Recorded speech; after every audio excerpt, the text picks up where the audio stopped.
পারলে তবেই পরের ধাপে ঢুকে পড়া যাবে, তখন শুধু টাকা আর টাকা। তবে এই ধাপে একটু বেশি টাকা যেহেতু বিনিয়োগ করতে হবে, তাই একটু সাবধানী হওয়াটাই বুদ্ধিমানের কাজ হবে।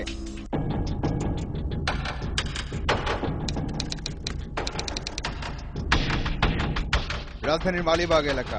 মোস্তফার সাথে কথা এগিয়ে যেতে লাগলো। মোস্তফার সাথে দেখা করতে হলে 1,20,000 টাকা লাগবে। টাকা জোগাড় করলো ইমতিয়াজ। তবে এতগুলো টাকা দেওয়ার আগে একটা সন্দেহ দূর করা দরকার। সেটা হলো মোস্তফারা প্রথমেই যে 1800 টাকা দিয়েছে সেটা আসলেই নকল টাকা কিনা। এবার তাই টাকাগুলো নিয়ে পরীক্ষার জন্য যাওয়া হলো বিশেষজ্ঞের কাছে। এই যে টাকাগুলো, এগুলো কিন্তু দেখা যাচ্ছে যে আমরা যে সমস্ত ফিচার দিয়েছি, হ্যাঁ, সবগুলোই কিন্তু আসল টাকার যে ফিচার সেগুলো এগুলোর মধ্যে আছে।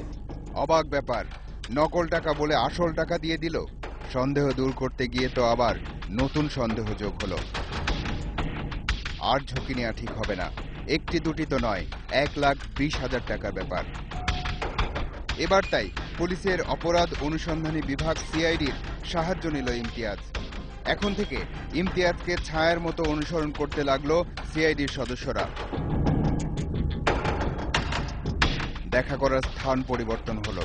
আর মতিঝিল নয়, এবার মালিবাগের হোসাব টাওয়ার। নজরুলকে নিয়ে সেখানে গেল ইমতিয়াজ, কিন্তু সেখানে গিয়ে মোস্তফাকে পাওয়া গেল না। এবার যেতে বলল পুলিশ লাইনের বিপরীতে গ্রিন লাইন বাস কাউন্টারের সামনে।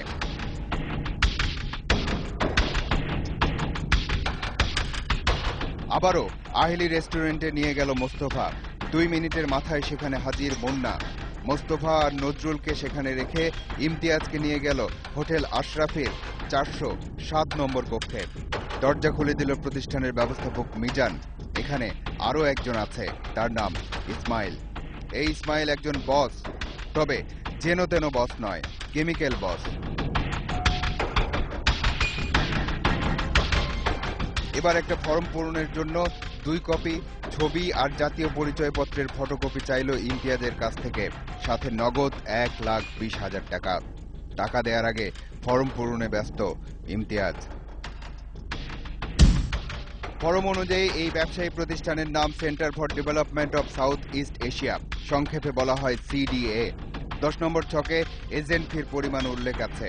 এজেন্ট হতে হলে কমপক্ষে 1,20,000 টাকা দিতে হবে।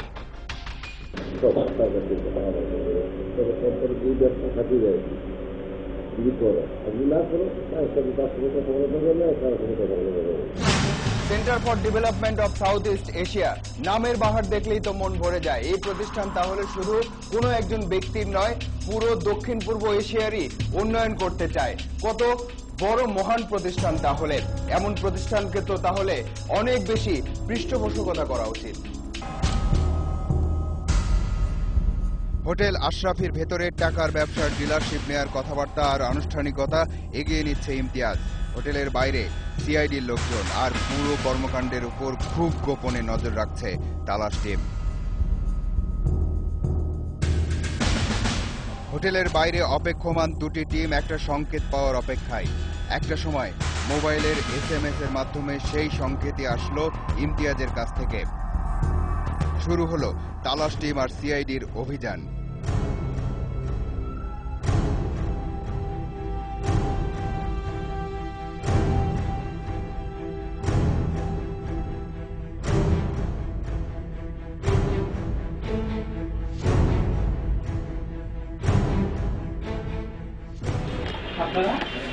আমি এসপি সিআইডি। আপনি কি? ধরা পড়ল মিজান, ইসমাইল, মুন্না আর মোস্তফা।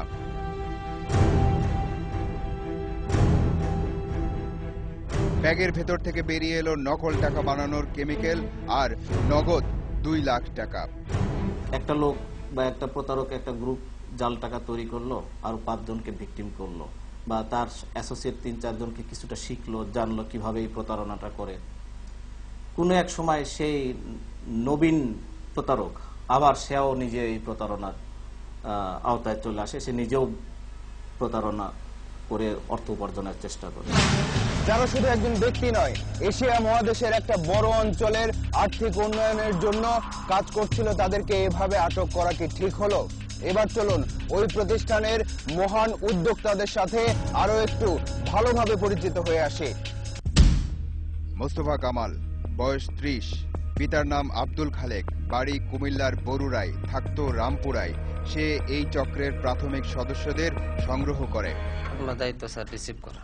ওই পাবলিকটা টার্গেট করেন কিভাবে আপনারা? না, ওইটা তো স্যার যে মায়ের খায় সে একজন এখানে ক্লায়েন্ট দিয়ে সে আবার উঠে আসে আর কি স্যার। এতক্ষণ ধরে আমরা যাকে মুন্না নামে জানতাম তার আসল নাম মোহাম্মদ আব্দুল মমিন, বয়স 27, পিতার নাম মোহাম্মদ শফিকুর রহমান, বাড়ি কুমিল্লা সদরে, থাকে রামপুরায়। সে এই চক্রে মোস্তফার পরের ধাপে কাজ করে। আমার দায়িত্বটা ওই যে পার্টি আসলে রিসিভ করি, রিসিভ করলে এখানে পার্টিরা আসে। ইসমাইল, পুরো নাম মোহাম্মদ ইসমাইল, বয়স 57, পিতার নাম মৃত আব্দুর রাজ্জাক। এর বাড়িও কুমিল্লার দেবিদ্বারে, থাকতো যাত্রাবাড়ির দনিয়ায়। সে এই চক্রের কেমিক্যাল বস নামে পরিচিত। আমি পরিচয় সত্য কথা এটাই দিই যে আমি টেকনিক্যাল দায়িত্ব পালন করি। এরা যা বলে আসে এরা কেমন বুঝিয়ে আনে। মিজান, আসল নাম মোহাম্মদ আলমগীর, বয়স 30, পিতার নাম মোহাম্মদ আবুল কালাম। এর বাড়ি কুমিল্লার বরুড়ায়, থাকতো রামপুরায়। মানে ধোকা আর কি। ধোকাটা কি কি? এখানে কয়টা ধোকা, কয়টা স্টেপে ধোকা আছে? এই ডিলারের পরে যেগুলো এগুলোই ধোকা। মানে এখানে আমরা 4 জন আছি তো, 4 জনে মনে করেন ওই যে খরচটা হইব 17,000 এখন রুম ভাড়া আছে, এগুলো বাদ দিয়ে যেটা থাকবো ওইটা আমরা 4 ভাগ করে নিয়ে আসি। এবার দেখুন আসলে তারা নকল টাকা বানাতো নাকি মানুষকে বোকা বানাতো।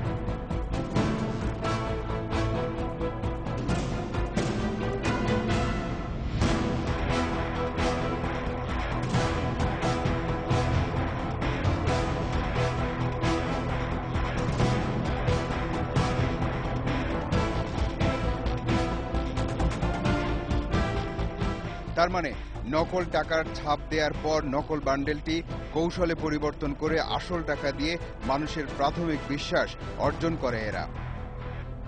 এতক্ষণ যা দেখলেন তা দ্বিতীয় ধাপের চিত্র।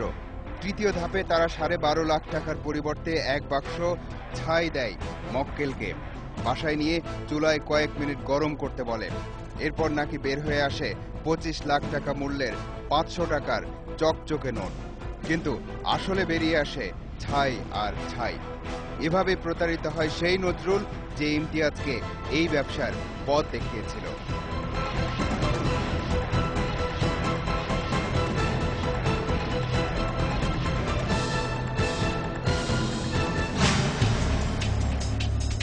পুরো ঘটনা দেখে মনে হচ্ছে টাকা আর ছায়ের মধ্যে তেমন কোনো পার্থক্য নেই, কারণ টাকাও বাতাসে ওড়ে, ছাইও বাতাসে ওড়ে।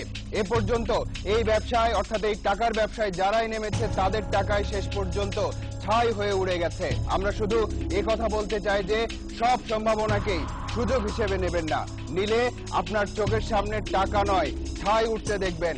এবার যেতে হবে। আজ চলে যাচ্ছি কিন্তু যাচ্ছি না। পরবর্তী অনুসন্ধান শেষে তালাশ টিম আবারও এসে দাঁড়াবে আপনাদের সামনে। দর্শক, আপনাদেরকে নিয়ে আপনাদের জন্য এই অনুষ্ঠান। লিখুন এই ঠিকানায়। প্রযোজক তালাশ, ইন্ডিপেন্ডেন্ট টেলিভিশন, 149, 150, তেজগাঁও শিল্প এলাকা।